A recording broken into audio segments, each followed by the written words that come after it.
jahuka bi idil karim mutajalla bismil muntaqimi ya Rabbi bil Mustafa balik maqasidana waghfir lana ma maqta ya wasi'al karami fa inna min judika dunya wa darrataha wa min ulumika ilman lahi wal qalami ya Rabbi bil Mustafa balik maqasidana waghfir lana ma maqta ya wasi'al karami ya nafsu la taqnati min jallatin atumat innal kabaira fil ghufrani kalamami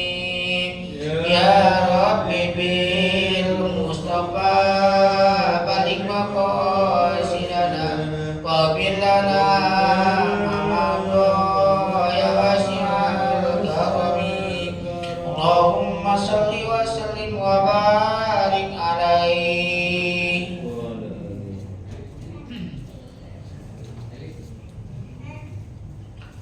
Assalamualaikum warahmatullahi wabarakatuh. Bismillahirrahmanirrahim. Alhamdulillahi rabbil alamin. Allahumma salli wa sallim ala sayyidina Muhammadin wa ala alihi wa sahbihi ajma'in, amma ba'du. Fa inna asdaqal hadis kitabullah wa khairal hadi hadi sayyidina Muhammadin sallallahu alaihi wasallam wa syarrul umuri muhdatsatuha wa kullu muhdatsatin bid'ah wa kullu bid'atin dhalalah wa kullu dhalalatin finnar. Subhanaka la ilma lana illa ma 'allamtana innaka antal alimul hakim. Rabbi shrah li sadri wa yassir li amri wahlul 'uqdatam min lisani yafqahu qawli. Amin. Alhamdulillah, sama-sama telah kita laksanakan kewajiban kita salat maghrib secara berjamaah, dilanjutkan dengan hadir di majelis ilmu. Mudah-mudahan rangkaian ibadah ini diterima dan dilipat gandakan pahalanya oleh Allah Subhanahu wa ta'ala. Kita awali pengajian ini dengan baca suratul Fatihah. Kita niatkan pahalanya sampaikan kepada pengarang kitab yang kita kaji, yaitu Syekh Ihsan bin Dahlan Al-Jampesi Al-Qadiri, juga kepada Syekh Zainuddin bin Abdul Aziz bin Zainuddin Al-Malibari, kemudian kepada orang-orang yang telah berjasa mewakafkan harta dan tanahnya untuk kepentingan masjid kita ini, pada orang tua kita, kakek nenek kita, sanak famili, saudara, serta guru-guru kita yang telah meninggal dunia, wabil khusus mereka yang pernah menyebarkan ilmunya di tempat kita, di antaranya para orang tua kita, guru-guru kita semua di sini.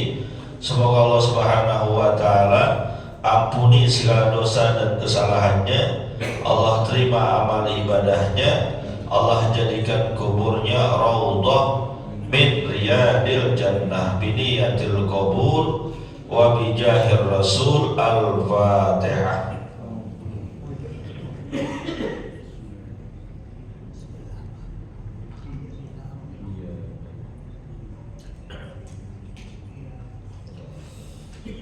Melanjutkan bacaan kita dari kitab Manahijul Imdad Syarah Irsyadul Ibad. Bismillahirrahmanirrahim. Qala al-muallif rahimahullahu ta'ala anhu wa Ahmad an Ummi Salamah qalat kana Rasulullah sallallahu alaihi wasallam idza shalla subha qala Allahumma inni as'aluka ilman nafi'an wa amalan mutaqabbala wa rizqan thayyiba. Melanjutkan pembahasan kitab kita pada bab tentang zikir ataupun doa yang dipanjatkan setelah sholat wajib kita.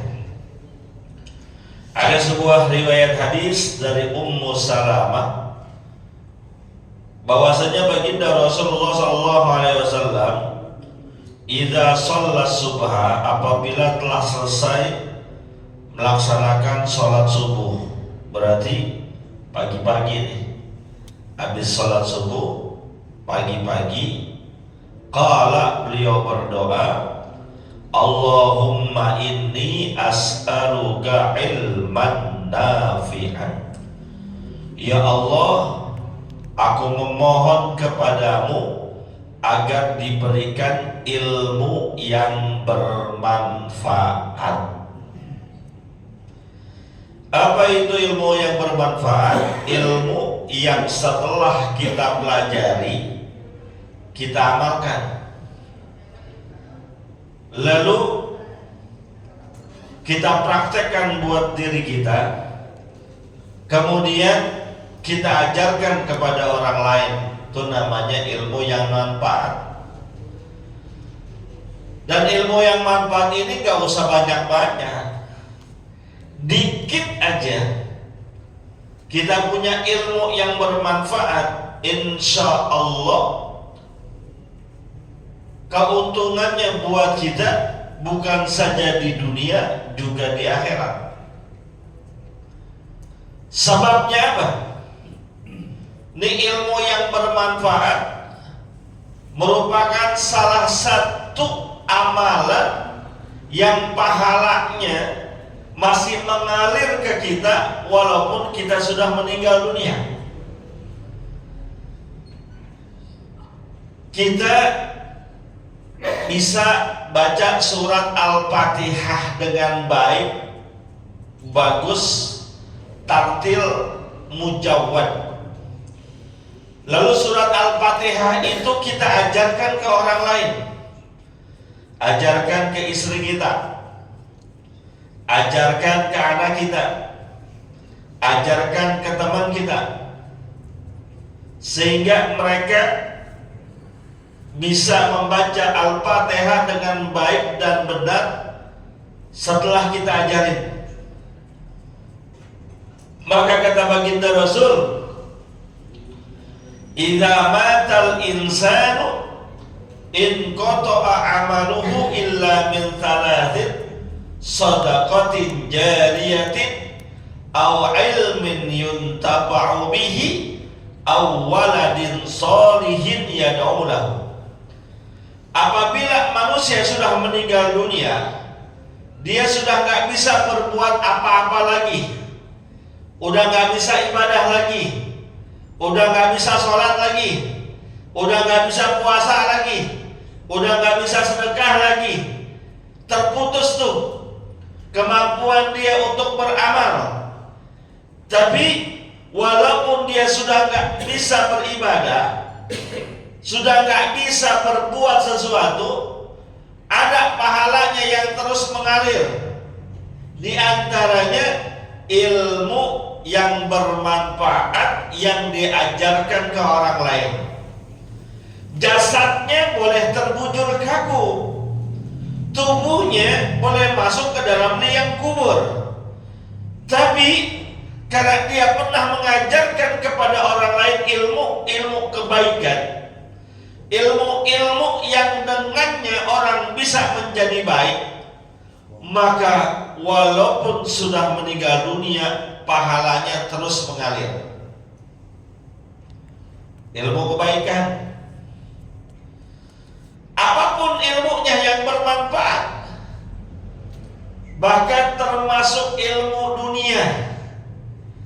yang kalau kita ajarkan itu kepada orang lain bermanfaat buat dirinya, seandainya kita sudah meninggal dunia tetap mengalir pahalanya ke kita. Contoh,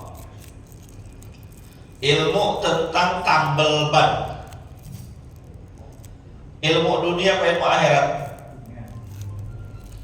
Tambal ban pinggir jalan. Seandainya kita ahli di bidang tambal ban, itu ilmu dunia apa ilmu akhirat? Ilmu dunia. Ada kawan kita nganggur, nggak kerja. Lalu kita tanya, Bang, kenapa sih ente nggak kerja? Dia jawab, bukan saya nggak mau kerja, kesempatannya belum ada. Saya ngelamar di mana perusahaan di kantor selalu menolak saya. Kenapa ente nggak usaha ataupun bisnis? Pengen usaha, pengen bisnis, tapi kalaupun usaha bisnis perlu modal. Lalu kita bilang, ada Bang usaha yang modalnya nggak terlalu gede. Apa? Tambal ban. Saya pengen sih buka tambal ban, tapi ilmunya saya nggak ada. Ada modal cuma dikit, ilmunya nggak ada, kan nggak bisa jalan. Lalu kita bilang, nggak usah khawatir Bang, saya dulu tukang tambal ban, ilmu tentang tambal ban dikit-dikit saya paham. Abang saya ajarin, kalau sudah mahir, sudah paham, silahkan buka. Lalu kita ajarin tuh orang. Dengan sebab ilmu tambal ban yang kita ajari, dia bisa buka usaha, bermanfaat buat dirinya, bermanfaat buat keluarganya. Maka tatkala kita meninggal dunia, pahalanya ngalir ke kita. Ilmun yuntafa'u bihi, ilmu yang bermanfaat, pahalanya terus ngalir ke kita. Termasuk seandainya kita ngajarin ilmu kejahatan, ilmu copet. Dulu kita tukang copet, ada orang nggak kerja, ya daripada nggak ngapa-ngapain, sini gua ajarin ilmu copet. Ilmu bongkar motor, ya bongkar, bukan bongkar bengkel, bongkar pakai kunci T. Kita ajarin ke orang lain, yang sebab ilmu itu dia berbuat kejahatan dan kemaksiatan, kebagian juga dosanya buat kita seandainya pun kita sudah meninggal dunia.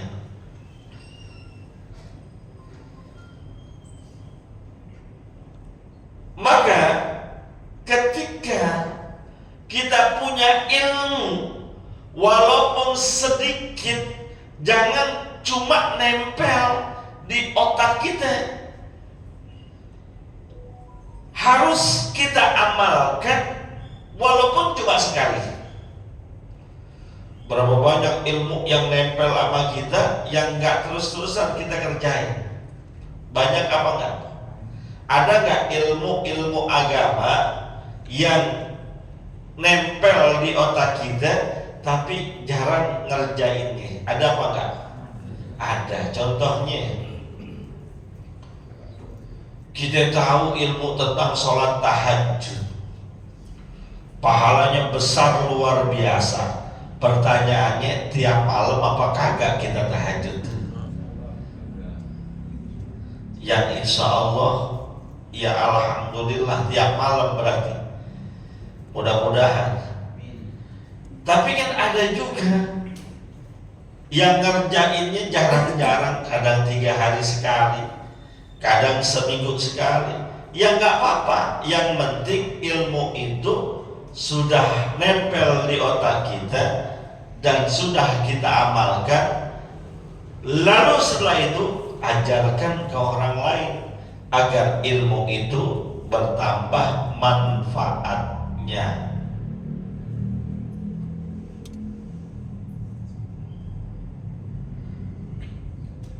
Karena Nabi kita Muhammad Sallallahu Alaihi Wasallam sering berdoa berlawanan dengan doa ini. Berlawanan dalam artian meminta perlindungan kepada Allah tentang beberapa hal, di antaranya berlindung kepada Allah dari ilmu yang gak bermanfaat. Tahu sih hukumnya wajib, cuma gak dijalanin. Tahu sih hukumnya haram, tapi terus diterjang. Itu kurang manfaat ilmunya. Maka Nabi Muhammad SAW dalam redaksi doa yang lain pernah berucap, Allahumma inni a'udzubika min ilmin la yanfa'. Ya Allah, aku berlindung kepadamu dari amanat ilmu pengetahuan tapi gak bermanfaat. Gak bermanfaat bukan saja untuk orang lain, tapi untuk dirinya sendiri gak manfaat. Tahu banyak ilmu, tapi ilmunya gak dipakai. Ilmunya gak membuat dia semakin dekat kepada Allah. Ilmunya gak membuat dia banyak melaksanakan ibadah. Maka riwayat yang lain mengatakan, man zada ilman lam yazdad huda wa lam yazdad illa buqda. Man zada ilman wa lam yazdad huda lam yazdad minallahi illa buqda. Orang yang ilmunya nambah, sering hadir di majlis taklim, sering ngaji kesana kemari, tapi ilmu yang dia pelajari enggak menambah hidayah dari Allah, enggak membuat dia rajin ibadah. Tetap aja subuhnya kesiangan, ngaji mah doyan, subuhnya tetap kesiangan. Ngaji mah doyan, tapi ngomongin orang hobi. Ngaji mah doyan, tapi bohongin orang hampir tiap hari. Ngaji mah doyan, tapi maksiat dia jalan terus.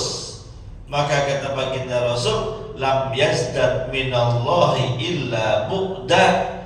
Yang kayak gitu tuh nggak menambah sesuatu kecuali dia semakin jauh dari Allah.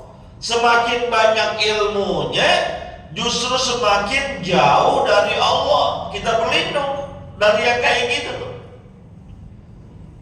Berlindung dari ilmu yang justru membuat kita semakin jauh dari Allah. Banyak Pak. Ada orang semakin ilmunya tinggi tapi semakin sombong. Gampang goblok-goblokin orang. Tukang es dan segala katain goblok. Yang lagi viral tuh, saya nggak sebut namanya dah. Tukang kopi dari kata goblok.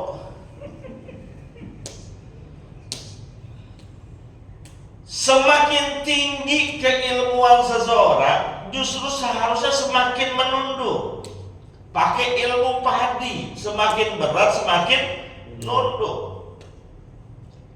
Bukan justru semakin tinggi ilmunya, semakin tinggi jabatannya, semakin tinggi status sosialnya, semakin sombong, menganggap orang lain rendah, menganggap orang lain remeh.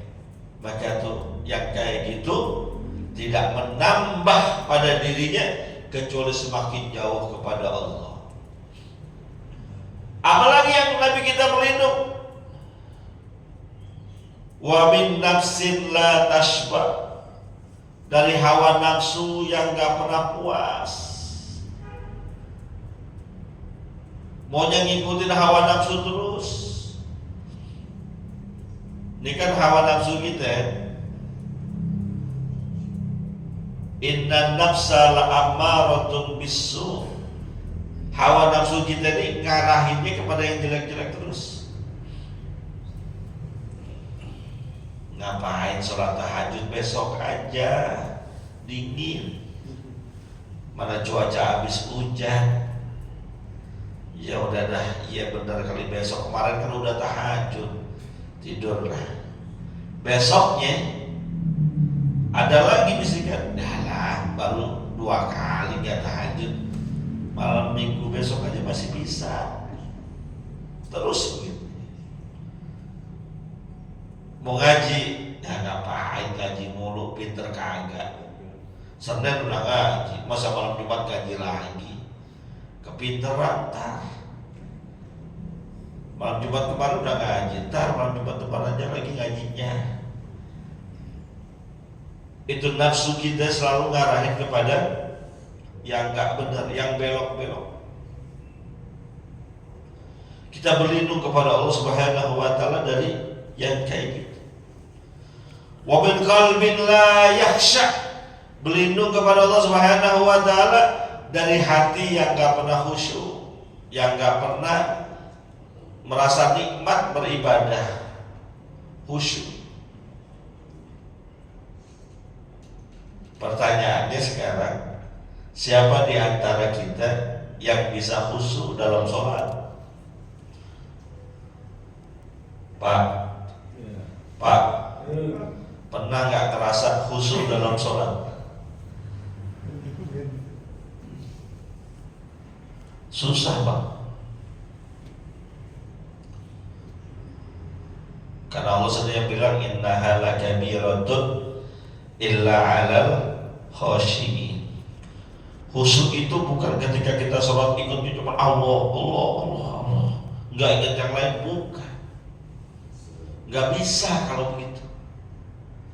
Kalau kita sholat hanya mengingat Allah, nggak ingat yang lain, nggak bisa untuk ukuran kita. Karena ketika Allahu Akbar, ya tadi mau berangkat pengajian, mau berangkat sholat, token listrik bunyi lagi.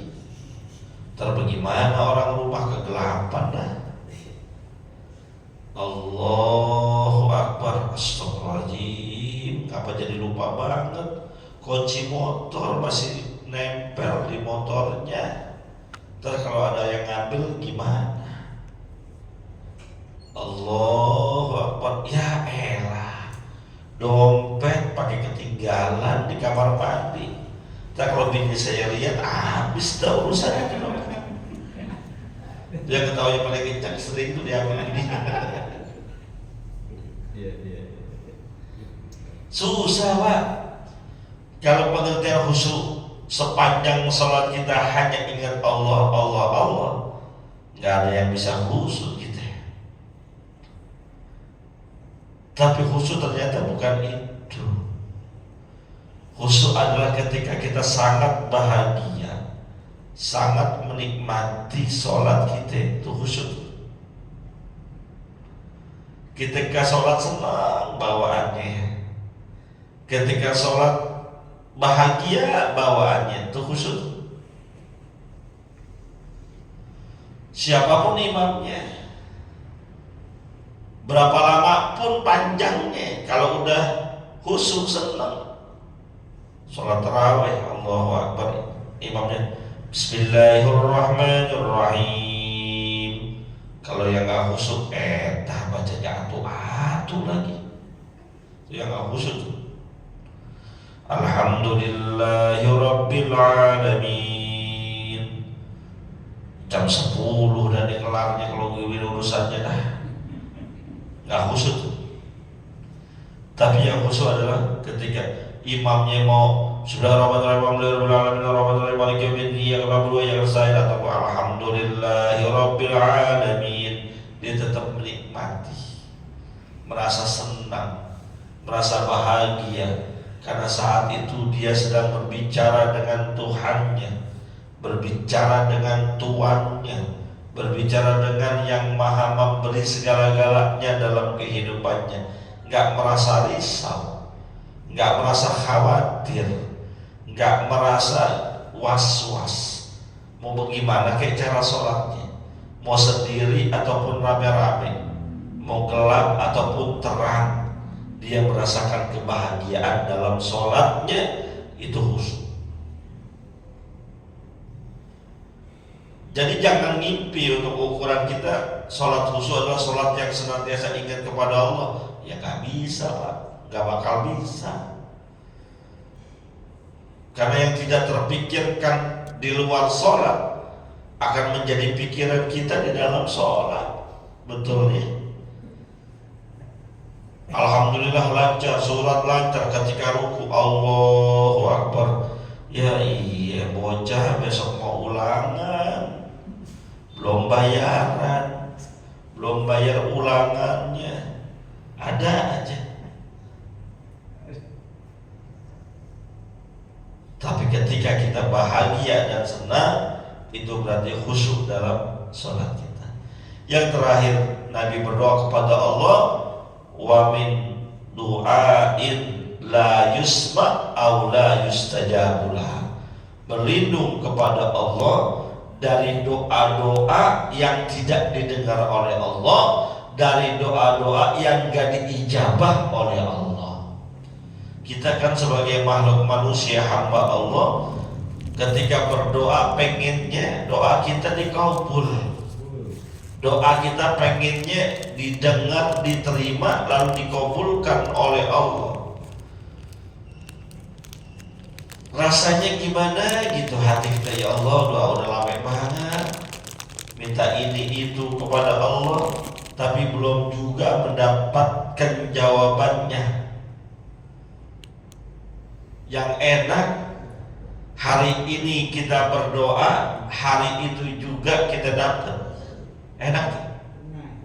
Enak. Mau tahu nggak Pak? Doa apa yang hari itu kita berdoa, hari itu juga kita dapat jawabannya? Mau saya ajarin? Mau ya? Kan karena kita doa kepada Allah pengen ini, pengen itu, kok lama banget. Saya ajarin satu doa yang hari itu kita doa, hari itu juga diijabah oleh Allah. Pengen? Pengen? Ayo ikutin. Bismillahirrahmanirrahim. Kagak semangat amat ikutinnya. Bismillahirrahmanirrahim.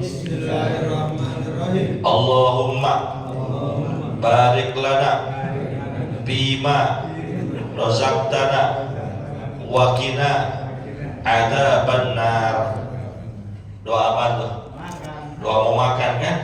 Kita doa langsung dapat. Bener kan? Itu doa yang hari itu kita minta, hari itu juga diijabah oleh Allah.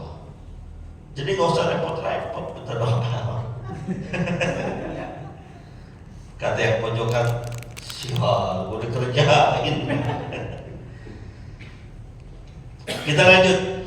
Tadi minta ilmu yang bermanfaat. Yang kedua, wa amalan mutaqabbala.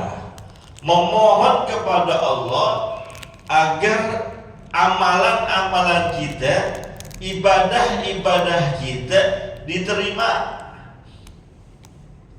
Salat kita diterima, puasa kita diterima, zakat kita, haji kita, umroh kita, sedekah kita diterima oleh Allah.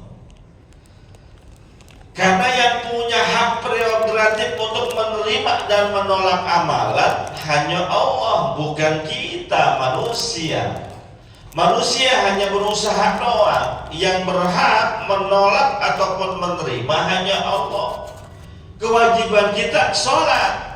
Yang bisa menolak dan terima sholat kita adalah Allah. Maka bagaimana ketika kita sholat, usahakan sholat kita bisa diterima oleh Allah. Caranya penuhi syarat sahnya, pelajari rukun-rukunnya, ilmu-ilmu tentang sholat. Karena dalam matan Zubat, Syekh Ibnu Ruslan pernah mengatakan, wa kullu man bighairi ilmin ya'malu a'maluhu mardudatun la tuqbalu. Dan seluruhnya siapapun orang yang beramal tanpa ilmu, maka amalnya, ibadahnya akan tertolak, tidak diterima oleh Allah. Kata ulama, ini berlaku bagi orang yang punya kesempatan belajar, tapi dia nggak mau belajar. Terus dia ibadah semau-maunya aja, maka ibadahnya nggak bakal diterima. Ustadz, guru, kiai banyak, majlis taklim banyak, tapi dia nggak mau hadir di majlis ilmu, sehingga nggak mendapatkan ilmu tentang sholat dengan baik dan benar. Akhirnya sholatnya jauh dari yang diharapkan. Dia nggak tahu mana rukun, dia nggak tahu mana yang wajib, dia nggak tahu yang membatalkan sholatnya. Akhirnya sholatnya berantakan, nggak paham syarat sahnya. Jadi dasar dari kita belajar itu, dasar kita dari beribadah itu adalah ilmu. Karena Nabi yang mengatakan, sallu kama ra'aitumuni usolli, sholatlah kalian sebagaimana kalian melihat aku sholat. Udah azan belum ya? Ilmu sholat datangnya dari mana? Dari Rasulullah, mengajarkan kepada para sahabatnya, terus kepada murid-muridnya, kepada murid-muridnya, dan sampailah kepada kita, belajar kepada guru-guru kita. Termasuk juga puasa, termasuk juga haji ataupun umroh. Belajar daripada Rasulullah SAW. Cuma kan kita nggak ketemu Nabi, jarak antara kita dengan Nabi terlampau jauh. Maka kita belajar dari para guru, para ulama. Ketika berhaji ataupun berumrah, kata Nabi, khudu anni manasikakum, ambillah, pelajarilah dariku tentang kaifiat ibadah haji dan umrah kalian. Belajar kepada Nabi.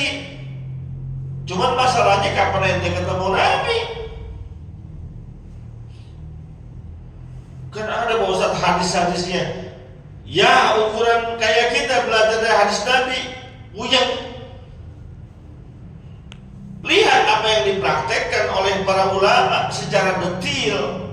Mereka lah orang-orang terpilih yang merangkum dan menyimpulkan dari berbagai macam hadis-hadis yang berserakan menjadi sebuah kaidah ilmu. Jadi kita tahu apa itu rukun haji, apa itu wajib haji, rukun umrah, dan lain sebagainya.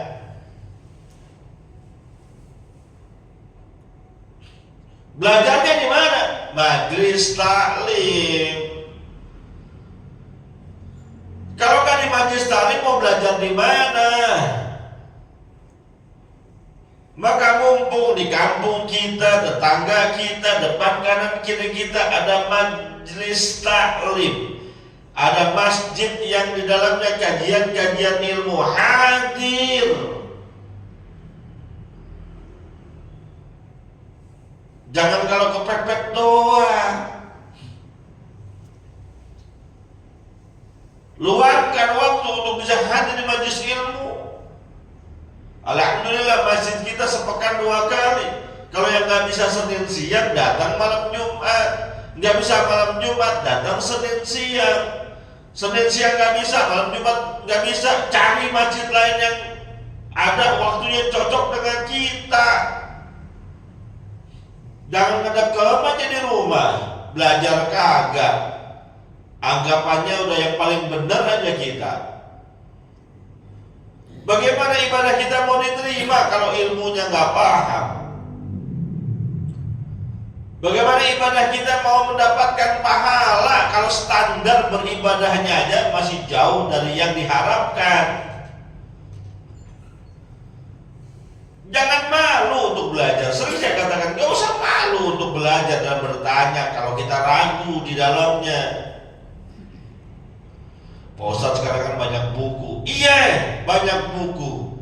Tapi kalau belajar dari buku doang, penjelasannya nggak detil. Ada YouTube Pak Ustadz. YouTube apalagi? Ogah banget hadir majelis ilmu sampai belajar aja lewat media sosial. Sibuk banget tapi kita sampai majelis taklim aja nggak bisa hadir. Sesibuk apa sih kita? Wa amalan mutaqabbala, minta kepada Allah agar ibadah kita diterima. Yang ketiga, kita minta kepada Allah wa rizqan thayyiba, rezeki yang halal dan baik, rezeki yang halal dan bergizi. Ini penting. Rezeki yang halal itu menjadi sebuah keharusan. Kenapa? Karena dari rezeki yang halal akan keluar keberkahan-keberkahan yang menyebabkan semangat untuk beribadah. Kalau yang kita konsumsi tidak halal, bisa boleh jadi bikin males ibadah. Tuh kalau kita baca ulama-ulama sufi, kalau dia satu malam luput dari sholat tahajud karena ketiduran, itu dia bayar dengan puasa 3 hari. Kenapa?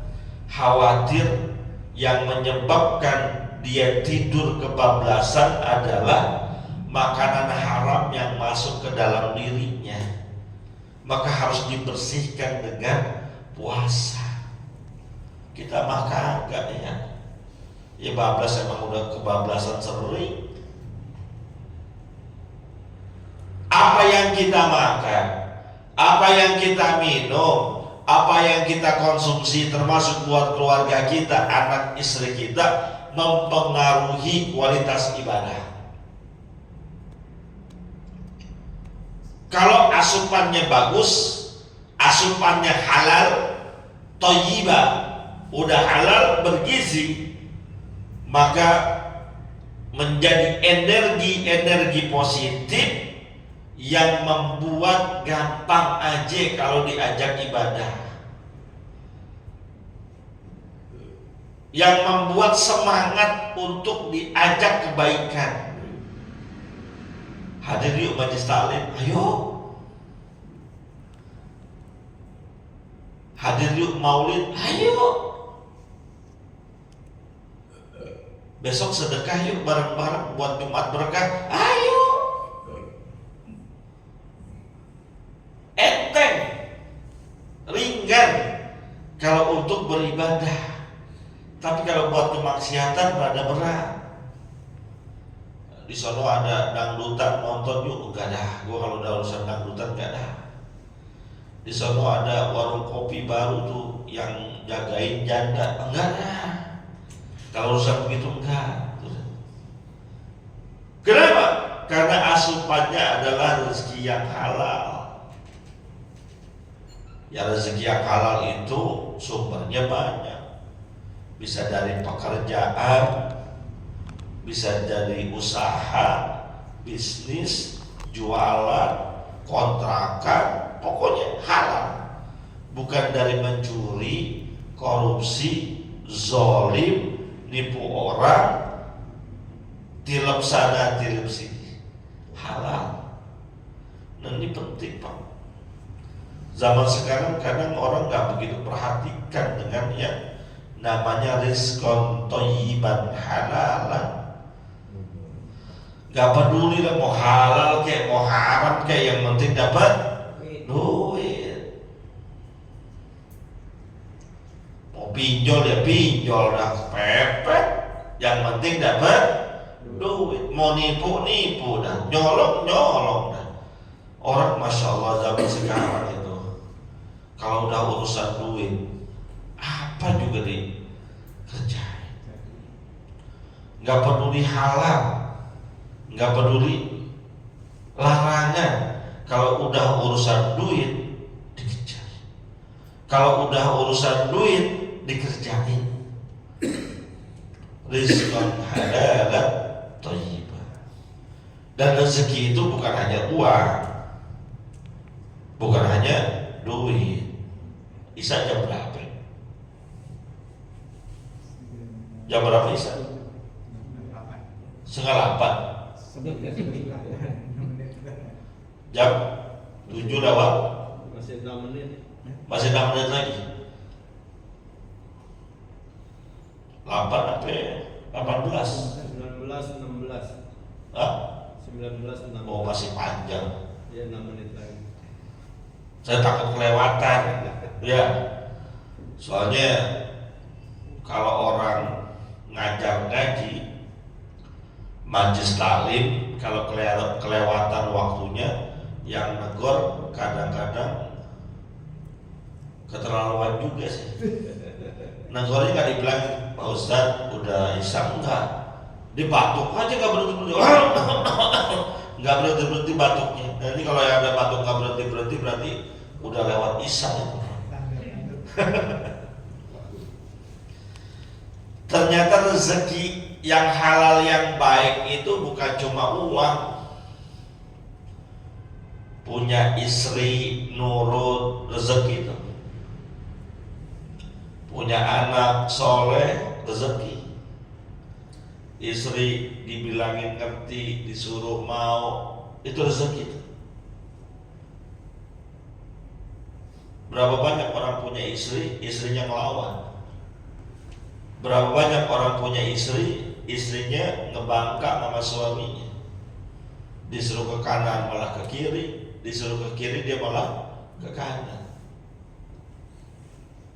Kesehatan yang ada pada kita itu juga rezeki.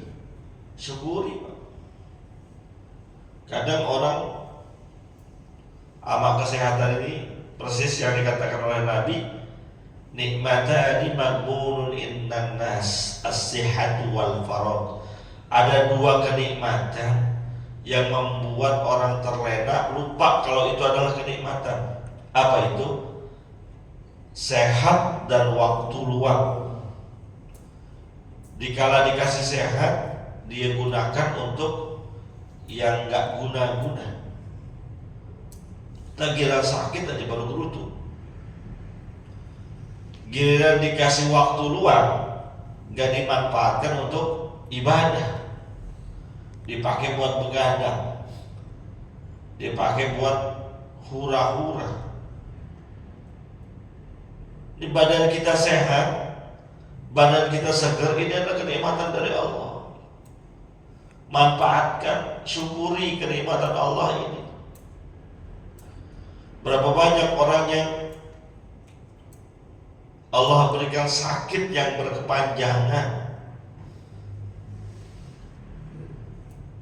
sehingga ketika sakitnya dia ngeluh, ya Allah enak sehat. Kalau sehat saya bisa ke masjid, kalau sehat saya bisa hadir majelis taklim. Kita yang sehat jarang ke masjid, jarang ke majelis taklim. Manfaatin. Badan sehat itu rezeki dari Allah. Punya kerjaan, punya usaha yang tetap, itu juga merupakan rezeki dari Allah. Manfaatin. Maka senantiasa kita berdoa kepada Allah supaya diberikan rezeki yang halal. Kan kalau di hari Jumat tuh biasanya banyak khotib ataupun imam doa tuh, ya Ghani ya Hamid, ya Mubdi'u ya Mu'in, ya Rahimu ya Wadud, aghnini bihalalika an haramika wa bifadlika amman siwa. Ini adalah doa yang kita panjatkan minta kepada Allah supaya dicukupkan dengan yang halal-halal aja, membuat kita nggak berkeinginan dengan yang haram-haram, dicukupkan dengan rasa taat kepada Allah, nggak disibukkan dengan kemaksiatan. Halal 1.000 rupiah masih jauh lebih berharga dibandingkan 10 juta haram. Jadi kalau bapak-bapak saya kasih pilihan, di sebelah kanan saya duit 1.000 tapi halal, samping kiri 10 juta haram. Bapak-bapak pilih yang mana?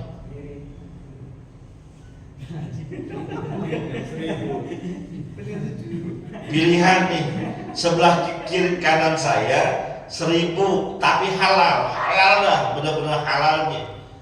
10 juta samping kiri haram, boleh nyopet, boleh nyolong. Bapak-bapak suruh milih ngambil yang mana? Hah? Milih yang 1.000 apa 10 juta? Jujur aja Pak, pilih yang mana? Yakin milih 1.000? Ya nggak kelihatan. Coba kelihatan 10 juta Pak Ustaz di mana-mana juga. Tapi orang-orang yang sudah dicukupkan dengan yang halal-halal saja akan sangat menerima walaupun hanya 1.000 rupiah dibandingkan 10 juta hasil nipu. 10 juta boleh mencuri, copet, zolim, tetap yang 1.000 lebih utama, karena yang 1.000 itu mendatangkan keberkahan, membuat kita semangat ibadah. Sementara yang 10 juta akan membuat kita semakin jauh dari Allah, bangun subuhnya kesiangan, hadir majlis taklim ogah-ogahan, sholat berjamaahnya akan banyak ketinggalan. Minta rezeki yang halal dan baik, mudah-mudahan ada manfaatnya. Al-Fatihah.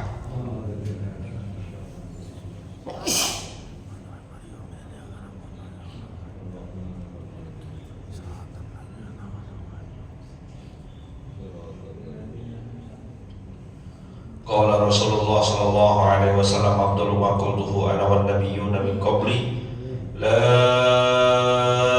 ilaha illallah,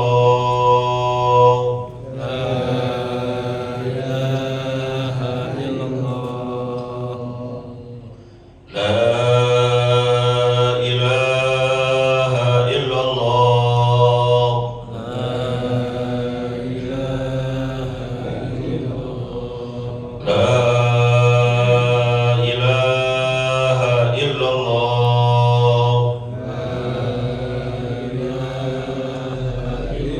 Muhammadur Rasulullah sallallahu alaihi wasallam. Ilahi wa inna qul nafa'na bima 'allamtana rabbi 'allimna ma yanfa'una. Allahumma ighfir lana wa liwalidina warhamna warhamhum kama rabbawna shighara wa hab lana ya wahhab ilman wa hikmatan wa rizqan ya razzaq kulli musahhila wa bil khairi ya fattah wa bil huda wa bil 'ilmi ya 'alim kulli mufaddila. Wa sallallahu ala sayyidina Muhammadin wa ala alihi wa sahbihi wasallam. Alhamdulillahi rabbil alamin. Terima kasih, mohon maaf. Assalamualaikum warahmatullahi wabarakatuh.